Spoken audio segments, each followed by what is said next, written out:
Bora, meus amigos, hoje eu tô com um cara aqui fantástico, um empreendedor cheio de história, viu? Eu fiz um brief aqui de 15 minutos, mas já tô ansioso para ouvir a história desse homem grandioso, César Augusto. Obrigado por receber o convite de estar aqui com a gente e compartilhar seu conteúdo aí, que vai ser fantástico. Tenho certeza que vai inspirar muitas pessoas com a história de sucesso, né? Os seus perrengues para chegar no sucesso, que nada é por acaso, né? A gente tem que trabalhar muito para conseguir adquirir alguma coisa na área do empreendedorismo. Amigo, brigadão, viu, por estar aqui. Ok, Alberto, eu é que agradeço a oportunidade e quem sabe nós possamos passar alguma experiência, né, alguma vivência para as pessoas. Ah, quem sabe nada, com certeza vai ter muita história. Mas eu fiz um brief aqui, eu quero saber da história aí que a gente começou a conversar sobre... Você estudou em vários colégios, como foi isso aí? Você era um aluno do Fundão? Como era essa história do César Augusto lá do passado? Ah, realmente, Alberto. Na verdade, eu era um aluno relapso, um aluno trabalhador, um trabalhoso. Trabalhoso. Né? Eu era realmente aluno do Fundão e muitas vezes tiveram muitas travessuras lá com as professoras, e eu colocava depósito de lixo na porta para quando a professora for entrar, cair. Então, na verdade, era um aluno meio rebelde. É uma coisa que eu acho que o jovem, né? Teve o Jabas, filho, que teve aqui agora passado, no episódio passado, vocês podem assistir. Ele foi expulso aí, parece que ele falou, não, fui solicitado sair do Colégio Marista porque tinha os extintores e sair jogando os professores. Uma coisa básica, né? Então eu tô cheio da galera do Fundão, mas são as pessoas do Fundão que faz acontecer. Eu me recordo de um fato, tinha um vigia no colégio, isso aí foi no Senai, e esse vigia, ele era cego de um olho, e eu batizei de Montila. Acontece que aí o pessoal começou, eu batizava para dizer de Montila, começava a dar corda para os amigos, e os amigos, Montila, e lá vinha ele, corria com um cacetete para bater nos alunos. E aí disse, César, eu quero ver você falar com ele aí com o Monteiro. Eu disse, você me dá o lanche? Dou, então tá bom. Aí eu chegava lá, seu Valdemar, Montila. Ele disse, bom dia, meu filho. Montila, seu Valdemar, bom dia, meu filho. Rapaz. Mas me conta uma coisa, a gente tava conversando aqui, você falou da parte de cola, você ensinava o pessoal, dava cola, como é que é essa história aí no passado? Alberto, uma coisa interessante que você tem que entender é o seguinte, que na realidade todos nós precisamos um do outro, né? Então, na verdade, o meu saber não é o saber do outro. Boa. E acontece que eu era um grande aluno, eu sabia muito. Na verdade, eu dava muito trabalho, mas também eu era muito inteligente, em especial nas matérias de cálculo. Matemática, física, química, né? Então e aí com isso, eu fui ensinar para meus amigos matemática. E para quem ficou em recuperação em matemática, eu fui ensinar. E eu tinha ficado em recuperação em história. Tinha um colega muito bom em história que eu ensinei matemática para ele. Ele passou e acontece que eu fui reprovado nesse ano em história. Por quê? Porque eu achava que história é história, né? Matemática eu era o cara. Então, na realidade, compreender que o conhecimento que eu tenho não é melhor do que o conhecimento que o outro tem. Então, é importante entender isso. O jovem que muitas vezes acha que é o bambambam, compreender que você tem uma habilidade e que, de repente, é muito valorizado no mercado, mas acontece que você tem que entender que o conhecimento do outro, que mesmo que não seja tão valorizado no mercado, você precisa dele. É verdade. Né? Todos então, nós precisamos dos outros, né? Ter essa humildade. Essa humildade é muito importante. E aí, falando um pouquinho aí da parte da profissional, da parte de faculdade, você me botou aqui que teve o sonho de fazer psicologia, de ser psicólogo. Como é? Me discorre um pouco sobre esse assunto. Eu me casei aos 20 anos de idade. Novo, né? Novo. Aos 21 anos de idade, eu iria fazer vestibular. Sim. E eu sonhava em ser psicólogo. E com isso, eu casado, trabalhava num banco. Se eu fosse fazer vestibular, porque eu já tinha terminado o segundo grau há 2 anos, então eu teria que fazer cursinho. E aí eu ia reduzir a minha carga horária, reduziria meu salário e com isso comprometeria o orçamento familiar. Então eu resolvi não fazer o vestibular, consequentemente não fiz faculdade. Ficou no sonho. Ficou Mas no quem sonho. sabe ainda realiza esse sonho, né? Minha filha é exatamente psicóloga. Então Caramba, pronto. então O já sonho, tá realizado, Ricardo. o sonho do pai. Boa.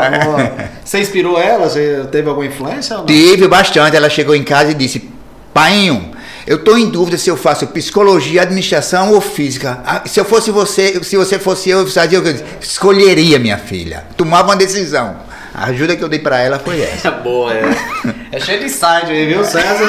Vou fazer muitos cortes aqui nesse bate-papo. César, aí a gente estava conversando aqui, aí puxando essa parte do empreendedorismo e também do seu primeiro emprego. Como que foi aí o primeiro emprego? Você foi no banco? Eu tomei nota aqui. Banco Sudameris. Sudameris. Eu tinha 18 anos de idade e aí eu consegui esse meu primeiro emprego, todo entusiasmado.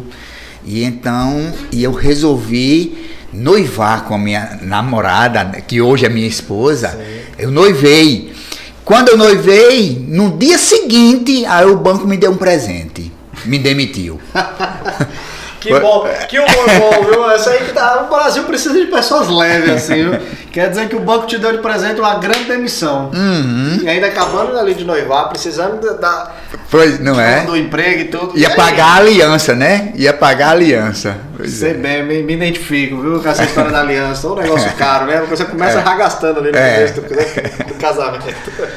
Mas aí você foi pra distribuidora de bebidas. Foi, aí com isso, depois de algum tempo, aí eu consegui um emprego na distribuidora de bebidas Antártica, em Ceará-Mirim.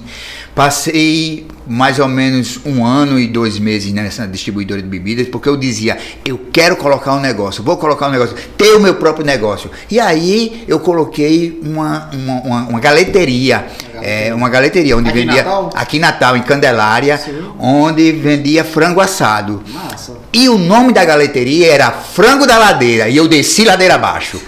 Quebrei. Primeira quebra. Foi a primeira quebra, mas ainda bem mais. Frango da ladeira, foi. Foi ladeira abaixo. Foi ladeira abaixo. Sempre um grande humor, né, amigo? E aí, depois disso, você perdeu o primeiro emprego, perdeu o emprego, empreendeu, deu errado. Pois é. Como foi a próxima etapa? E aí, nessa época, já estava casado, isso foi em 1982.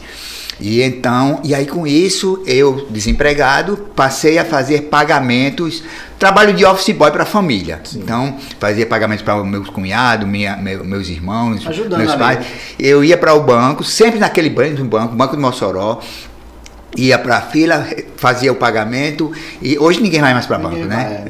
Abre a conta agora, né? A banca você abre, nem sabe quem é o gerente. Pois é. Então, mas antigamente não era fácil mesmo. E aí eu ia para a fila. Tem pouco tempo agora, né? 10 anos atrás ou 5 anos atrás, você ia tanta multa. Verdade.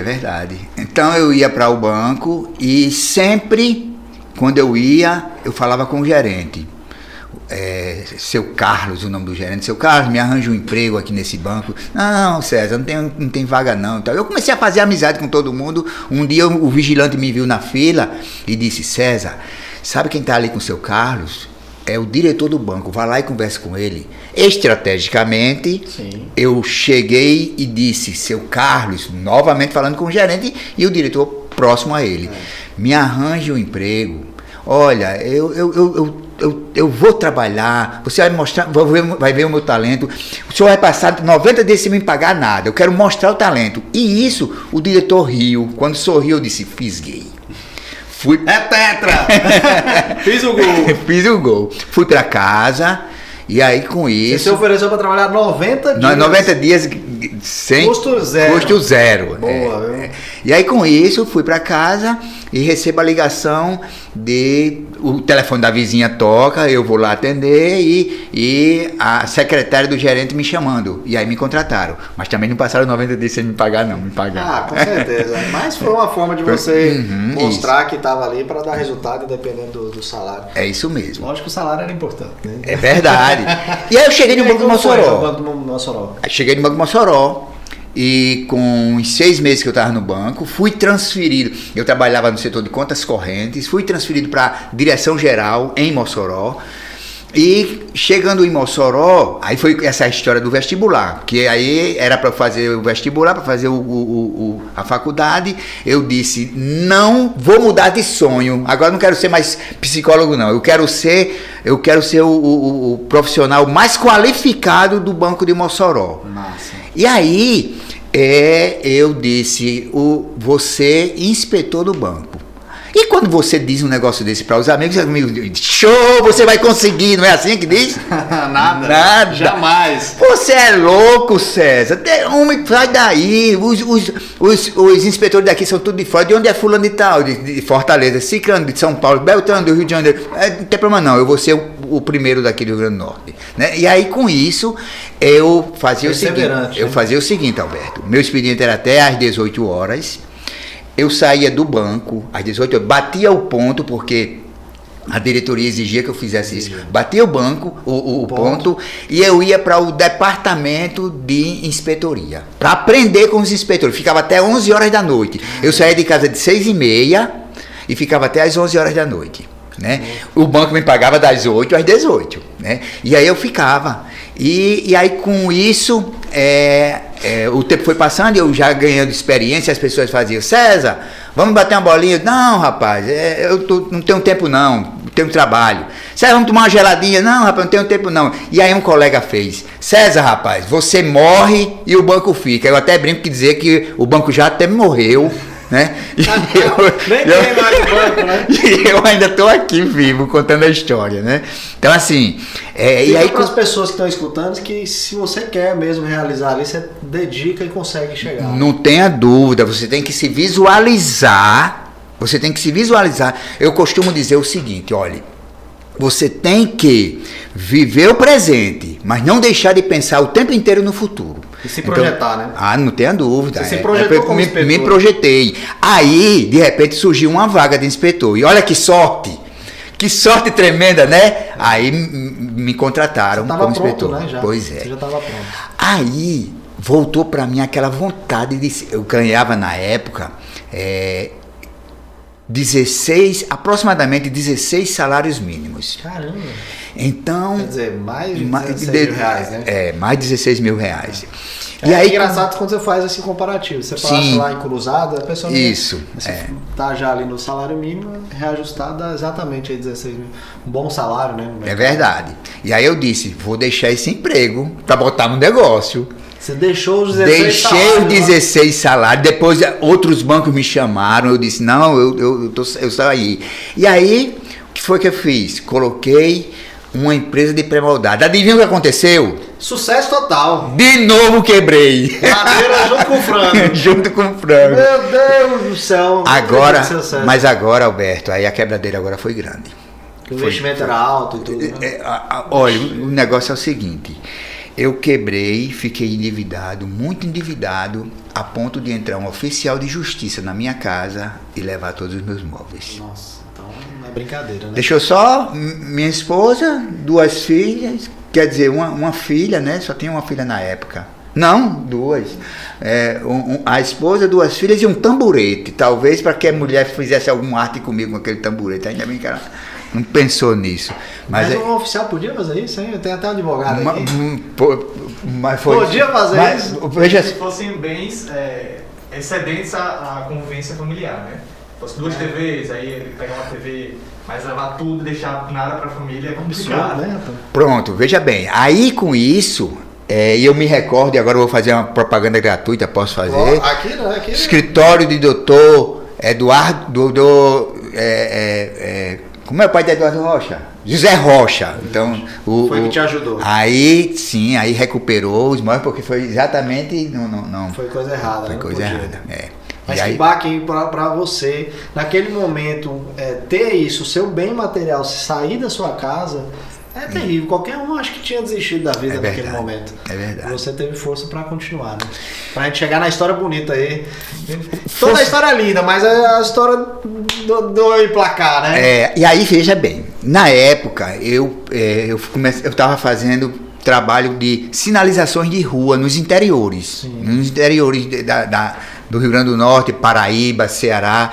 E então, eu vindo para Natal, consegui autorização da prefeitura para fazer publicidade em abrigos de ônibus. Foi legal. O ano era 1992 e eu tinha um Corcel 1 novinho. Zero bala. 1972, só tinha 20 anos o bichinho. Ó. E aí esse carrinho bateu o motor. Né? Então. Já entregar o motor lá pro oficial, né? Leva o motor aí, pode levar esse motor aí, viu? E aí com isso eu fui recorrer a meu irmão para me ajudar a consertar o carro. Ele disse: desde que você faça pesquisa de preços em loja de autopeças, aí eu vou lhe ajudar. Então lá vai eu para Orelhão com aquelas fichinhas. Nossa. Com aquelas fichinhas. E eu ligava para. Tinha o WhatsApp, né? Pois é. Aí ligava para as lojas. Pesquisar e tudo. Pesquisar, né? E as fichas só caindo. Então, e aí com isso, às vezes o atendente, só um instantinho, deixava lá e deixava tempos esperando. Poxa vida, como demora. Era bom que em Natal existisse uma empresa onde você ligasse e perguntasse: onde encontrar tal produto pelo menor preço? Aí eu disse: não tem, mas eu vou criar. Camarada endividado, desempregado, carro com motor batido, querendo empreender, querendo fazer... Solucionar uma demanda no mercado. Pois né? é. Você percebeu ali, você mesmo percebeu. Mas eu não tinha como, né? Não tinha recurso. Aí cheguei em casa, minha esposa, que já era casada comigo há 10 anos, e haja sofrimento com esse jovem empreendedor. Aí eu disse: Valda, tive uma ideia. Ela disse: lá vem você com suas ideias malucas. Aí eu fiquei calado, mulher bicho curioso. Aí eu disse: me conta aí, qual é a história, qual é a ideia. Aí eu falei pra ela. O primeiro momento que você vendeu foi vender a ideia pra esposa. Pra esposa. Eu digo que foi a maior venda que eu já fiz. Você teve que convencer ela. Né? Aí ela disse, você teve a ideia, mas você não tem dinheiro. Aí eu disse: mas nós temos uma casa. O quê? Vender a minha casa? De jeito nenhum. E aí eu tive que convencê-la, né? Caramba. E aí fui e convenci. Nós vendemos a casa. Acontece, Alberto, que a casa nós vendemos por 35 mil cruzeiros, era a moeda da época, e eu devia a agiotas 350 mil cruzeiros. Caramba. Então, com isso, mas eu já tinha vendido a casa. Só que, como é que eu vou colocar um negócio, esses agiotas não vão me dar sossego? Tinha um deles que eu me dava bem, e aí esse aí foi intermediando e marcou um encontro. Eram 7 agiotas, uma média de 50 mil para cada um que eu devia. Então, conversando com esses agiotas, eu convenci eles darem uma moratória por 2 anos. E aí com isso a gente começou a telepesquisa. Nós começamos a telepesquisa e muita dificuldade e tal. Quando eu comecei, eu disse: bom, eu conheço muito. Aí bateu aquele inspetor: eu conheço muito, aqui é da retaguarda, ou aqui cuidar das finanças e tal. E aí com isso os vendedores foram aos poucos me abandonando, até porque via que o mercado não aceitava o nosso negócio. E aí eu me vi sozinho, quer dizer, eu e meu sócio majoritário, né? Então eu me vi sozinho. Eu disse: agora eu vou ter que ir para campo.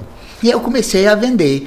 Quando a telepesquisa completou 2 anos, lembra o que é que acontece em 2 anos? Era exatamente o tempo de moratória que o período que você tinha pedido. Exatamente, e eu tinha que pagar. Só que a gente estava prestes a quebrar.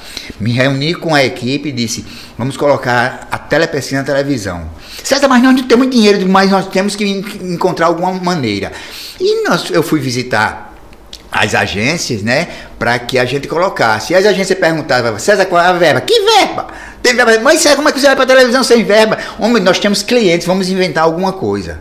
E aí com isso, Alberto, visitei as agências, não tive êxito. Quando chegou lá na telepesquisa, aí disse para o pessoal: não deu certo não.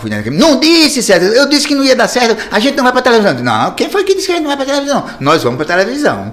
Vamos agora, e com isso nós vamos criar aqui um jingle. E aí, com a melodia de Roberto Carlos, nós criamos o jingle, onde nós inseríamos marcas Ou seja, as empresas pagavam pra gente. Vamos supor o seguinte, vamos supor que fosse R$50 que eu fosse pagar a televisão. Sim. Cada empresa, eram 10 empresas, por exemplo, no comercial, cada uma pagava R$10.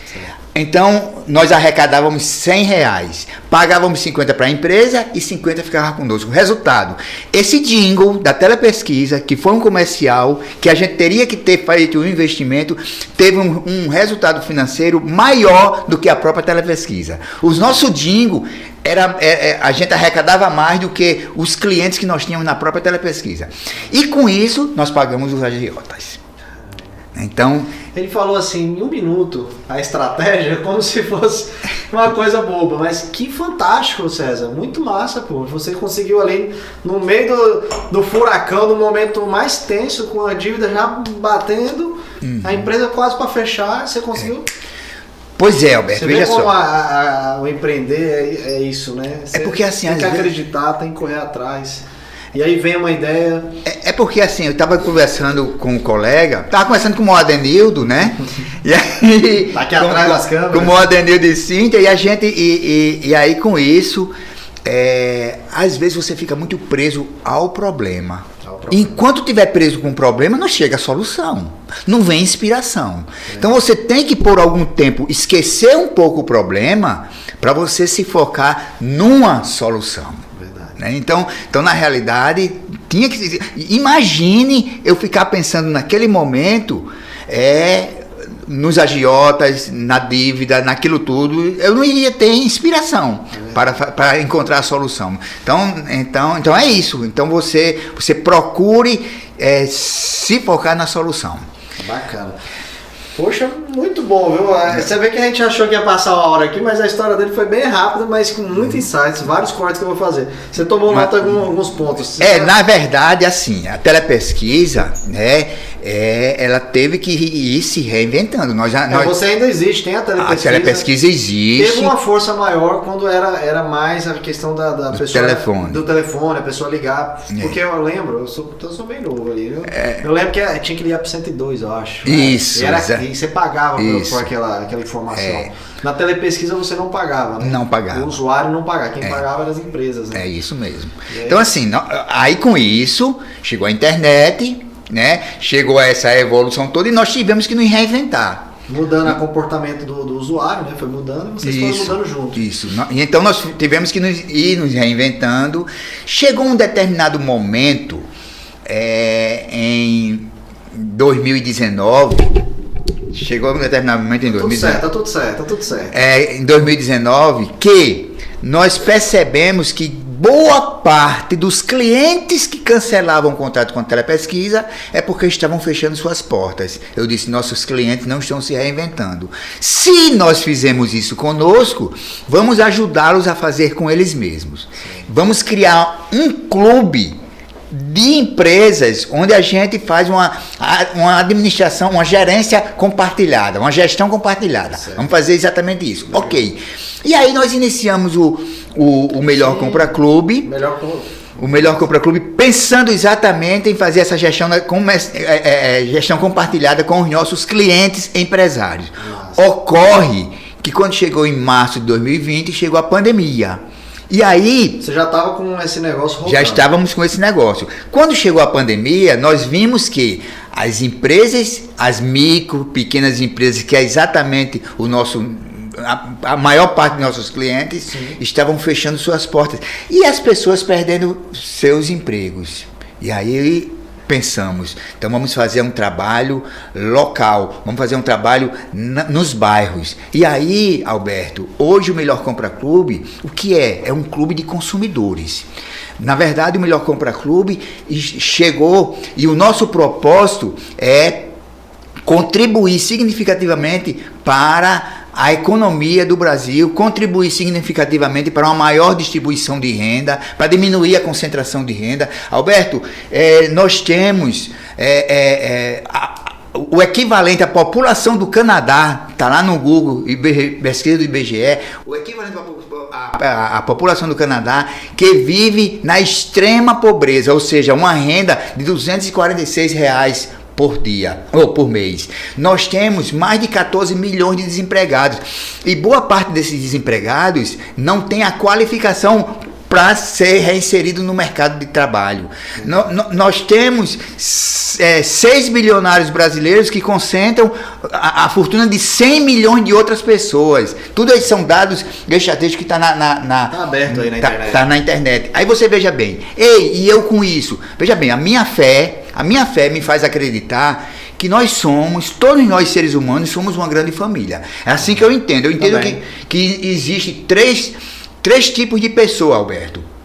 Tem aquele que não tem nem para si, tem aquele que tem só para si, e tem aquele que tem só que tem para si e que sobra mais alguma coisa. Ele então tem que fazer alguma coisa, porque eu entendo, Alberto, que para você viver de forma confortável, você não precisa de milhões, não. Não precisa, não. Então, na realidade, o que ocorre é que você deixa a herança, muitas vezes não é bem administrada aquela herança, gera outro tipo de problemas. Então, eu entendo que, na realidade, eu tenho responsabilidade. E aí vim. Quando eu conto toda essa história que contei para você, de muita superação, né? Eu digo que eu não sou religioso, mas eu sou um homem muito ligado a Deus. Eu não sou religioso, inclusive até eu faço trabalhos em igreja e digo para as pessoas, os integrantes da igreja, que eu não sou religioso, mas acontece que eu procuro estar muito sintonizado às coisas do alto.